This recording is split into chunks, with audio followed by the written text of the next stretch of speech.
ప్రేమామయుడైన దేవునికి స్తోత్రములు. ప్రభు యొక్క నామములో మీకు వందనములు. 2026 జూన్ 26వ తారీఖు ఏర్పరచబడిన దైవవాక్యం ఎఫెసీ 5:23. పురుషుడు భార్యకు శిరస్సయ్యున్నాడు. ఏ వాక్యాన్ని బట్టి చూడగలిగితే విడవలేని విధంగా భార్యాభర్తల బంధాన్ని శిరస్సు బాడీగా దేవుడు ఏర్పరిచాడు. శిరస్సుగా పురుషునికి ఇచ్చిన ఆధిక్యత చాలామంది కుటుంబాలలో నిలువబెట్టుకోలేకపోతున్నారు.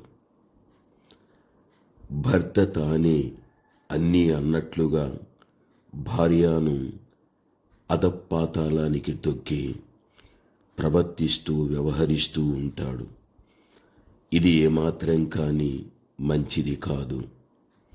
నేను శిరస్సును అని ఒక బాస్గా తను ఉంటూ భార్యను బానిసగా చూడడం అనేది ఈ రోజున అనేక మంది భర్తల జీవితాలలో చూస్తూ ఉంటున్నాము. ఎప్పుడు కానీ శిరసైనటువంటి భర్త భార్యకు బాసుగా ఉండి ఆమెను ఒక బానిసగా చూడకూడదు.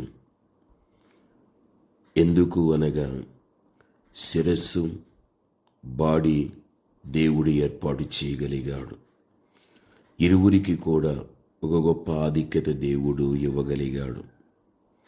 కుటుంబములో ఎవరి పాత్రను వారు సమర్థవంతంగా పోషించుకుంటూ భార్యతో అన్ని సంప్రదించు ఆమెని నిత్యము ప్రేమిస్తూ ఆమె సలహాలు తీసుకుంటూ కుటుంబ వ్యవస్థను ముందుకు నడిపించుకునే రీతిగా ఉండాలి.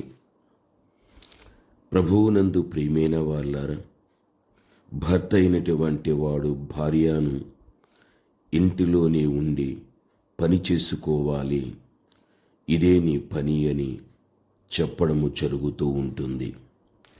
ఇది భర్తకు కరెక్ట్ అయినది కానే కాదు. సామెతలు 31:14 చూడగలిగితే, దూరము నుండి ఆమె ఆహారము తెస్తుంది అంటే బయటికి వెళ్ళిందేనే కదా దీని అర్థం. ఆమె పని చేయడము ద్వారానే కదా ఆహారం అన్నది తీసుకుని రావడం జరుగుతుంది. బుద్ధి కలిగిన వ్యక్తి, జ్ఞానం కలిగిన వ్యక్తి అర్థం చేసుకోవడం అన్నది జరగగలుగుతుంది. ప్రభువునందు ప్రియమైన వాళ్ళారా, మనోహ యొక్క భార్య పొలములో ఒంటరిగా పని చేయలేదా? న్యాయాధిపతులు 13వ అధ్యాయం 9-10 ఆ మీదట మీరు చదువుకొని చూడండి. అసలు గుణవతి ఒక్క చేత్తో అన్ని పనులు తానే అయి చేసిందని, ద్రాక్ష తోట పొలంలో పని చేసిందని సామెతలు 31:16 మనము చూస్తూ ఉంటున్నాము. ఈరోజు భర్త అయిన వాడు భార్యని ఇంటిలోనే ఉండాలి అని, నేను శిరస్సు కదా అని ఒక్కొక్కసారి ఉద్దేశపూర్వకంగానే భార్యను హింసించేటువంటి రీతిగా వ్యవహరిస్తూ ఒక మూర్ఖత్వాన్ని వెల్లడి చేయడం అనేది జరుగుతూ ఉంది. ఈ విధంగా వ్యవహరించే భర్త జీవిత భవిష్యత్తులో ఎటువంటి దేవుని నుండి తీర్పు రాగలుగుతుందో తెలియదు. దేవుని యొక్క వాక్యాన్ని గురించిన సరైన అవగాహన కలిగిన వ్యక్తి వాక్యానికి విధేయుడై జీవించగలుగుతాడు.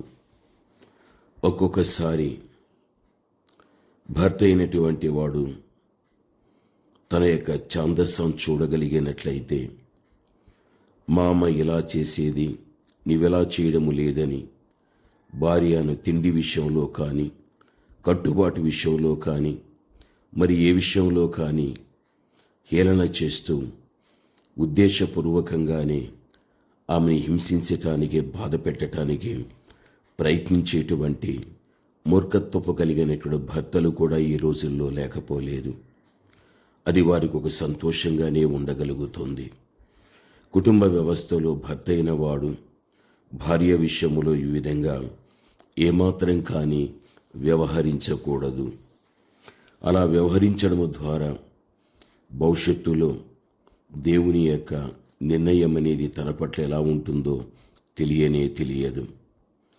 వాక్య భాగములో మనం చూడగలిగినట్లయితే యోహాను సువార్త 13వ అధ్యాయం 1వ వచనం నుంచి 17వ వచనం వరకు చూడగలిగితే ఓపికతో చదవండి. ప్రభు ఏమై ఉంటున్నాడు? మనకు శిరస్సై ఉంటున్నాడు.